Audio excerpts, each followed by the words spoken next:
Have you ever looked in the mirror and thought, why does my haircut make me look heavier? Not weight-wise, just like your whole face feels dragged down. You see other women your age with chic, effortless bobs, but when you try it, flat, heavy, somehow older looking. It's not just you. In fact, I've worked with so many women over 60 who came in with the same frustration. And nearly every time, the problem wasn't their hair type. It was how the cut was done, and what their stylist forgot to consider once we reach this stage in life. Because after 60, our hair shifts in texture, in fullness, in how it responds to shape. And even with the best intentions, a photo, a clear request, you can still walk out of the salon with a cut that just doesn't work with you. In today's video, we're going to walk through the 3 most common salon mistakes that make bobs fall flat for women over 60, even when everything seems right. But more importantly, I'll show you how to fix them. With the exact words to say, the details to ask for, and the small shifts that can make a big difference. Because the difference between a bob that pulls you down and one that lifts your whole look is smaller than you think. And we'll start with the one area your stylist is probably cutting too safe, and it's quietly sabotaging your shape from the top down. Let's dive in. Most flat bobs don't collapse from the sides, they sink from the top. And the reason is almost always the same. The crown wasn't cut with intention. You know the moment. You leave the salon thinking, okay, this looks pretty good. But 2 days later, in your car mirror or under natural light, it's there. That lifeless, flat spot right at the top of your head. Like someone pressed down on your hair while you weren't looking. It's not your age. It's not your shampoo. It's crown layering, or more specifically, the lack of it. This is one of the most common mistakes I see for women over 60. Stylists often cut the crown too long, too blunt, or simply skip layering altogether, assuming that longer hair means more volume. But here's the truth no one tells you. Mature hair doesn't behave like it used to. It's finer, softer. The natural lift we had in our 30s? It's not automatic anymore. And if the crown isn't gently lifted, gravity takes over, pulling everything downward. So what should happen? You don't need choppy, trendy layers or a stacked back. You need thoughtful architecture. Layering that lifts at a soft 45-degree angle, just enough to create shape and support. Think of it like scaffolding. Each layer holds the next, allowing the entire cut to sit higher, not with mousse or teasing, but because the structure is doing the work. And yes, this one tweak alone can make your bob feel lighter, younger, and more tailored to your face. Especially for women over 60. Here's how to talk to your stylist.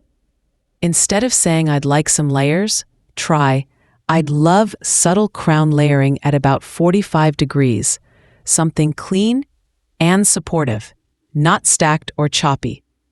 And here's a little tip from hard-earned experience.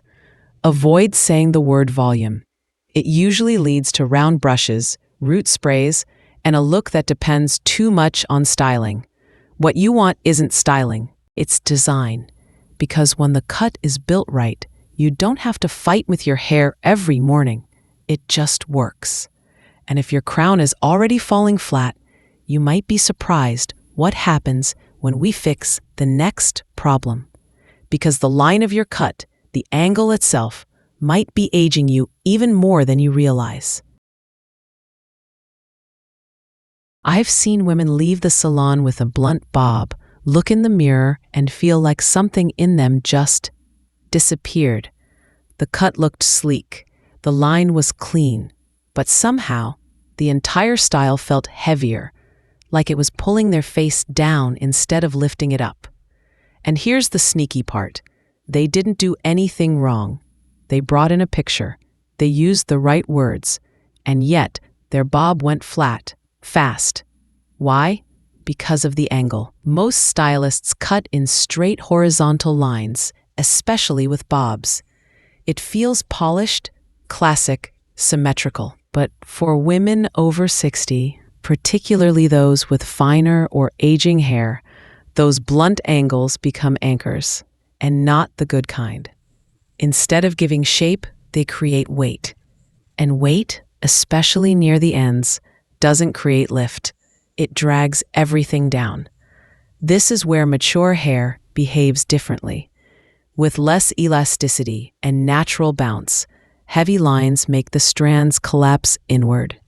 Suddenly, the bob clings to your neck, hugs your jaw in a way that flattens the whole look, and highlights every area you don't want to emphasize. But there's a simple solution. It's not about cutting more. It's about cutting smarter.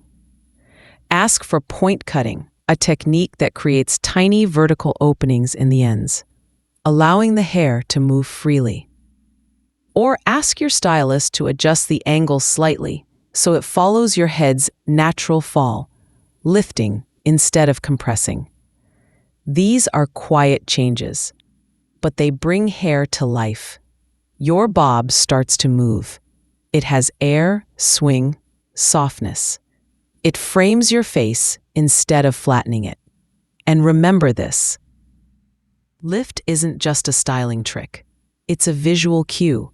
It lifts the eye, the cheekbones, the energy of your entire look.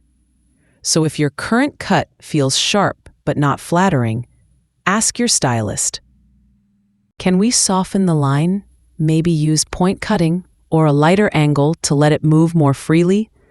And if they push back, if they say blunt lines give more volume, well, that might work for a 30-year-old with thick hair. But that's not the reality for most of us over 60, because what flatters in our 30s isn't what empowers us now. And speaking of empowerment, the next mistake happens before a single hair is cut. And if you've ever walked out of the salon thinking, that's not what I pictured, this next part might be the most important one yet. The most disappointing haircut doesn't start with scissors. It starts when a stylist smiles, nods, and says, "Sure, let's do that," without really asking anything meaningful. If you've ever walked out of a salon thinking, "It's okay, I guess," but deep down felt unseen, this is probably why. Because by the time we're over 60, our hair isn't the only thing that's changed. Our faces shift.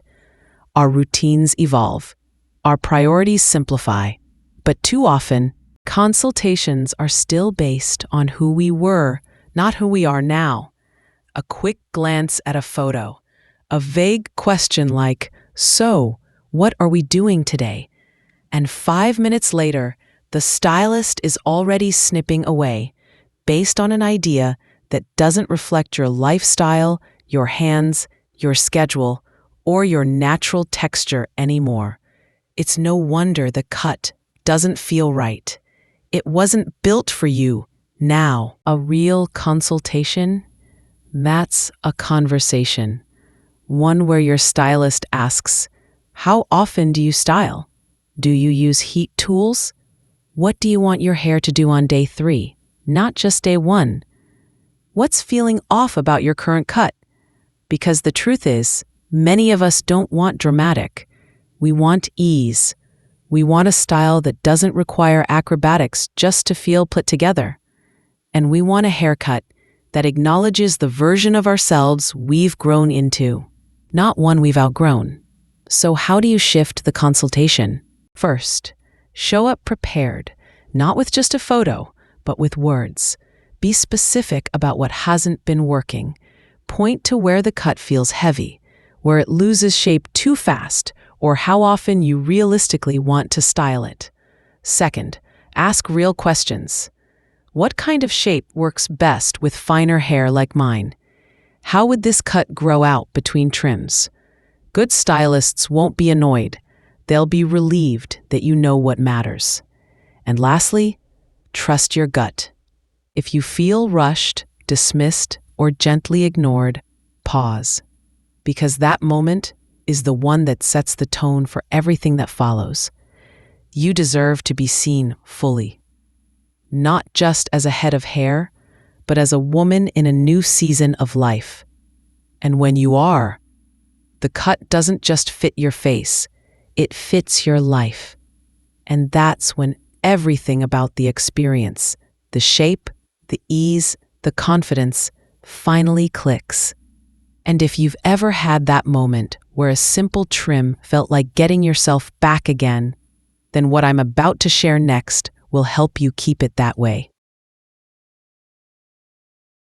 So now that we've walked through the 3 most common mistakes, the crown that collapses, the angles that drag, and the consultation that doesn't see the real you, let's talk about how to keep your bob looking fresh, lifted, and effortless between appointments.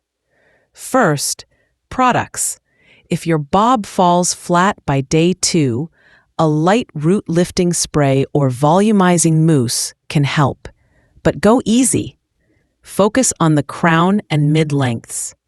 Too much product weighs everything back down. And once a week, a gentle clarifying shampoo can reset things beautifully, keeping your scalp clean and your cut buoyant. Second, styling. Forget the round brush marathons. Try drying your hair upside down for a few minutes, then flipping it back and using your fingers to lift gently at the roots. Even popping in a Velcro roller at the crown while you're doing your skincare can make a world of difference. It's not about effort, it's about smart habits that support the cut you already have. Third, your trim schedule. For most bobs, 6 to 8 weeks is the sweet spot. Stretch it too far and the shape sinks again. You'll start to notice that same heaviness and wonder what changed. But it's not your hair, it's just time. More than anything, I hope this helped you feel informed and empowered, because your haircut should reflect you, your pace, your features, your season of life. You don't need to chase youth. You just need a cut that honors where you are and lifts what's already there. And if you've ever walked into a salon and quietly thought, please just help me feel like myself again, you're not alone. You're in the right place. So tell me, which of these mistakes felt familiar? What have you learned from your own hair journey? Leave a comment below. I truly read them all. And if this video helped you feel seen, I'd love if you hit that like button or subscribed for more.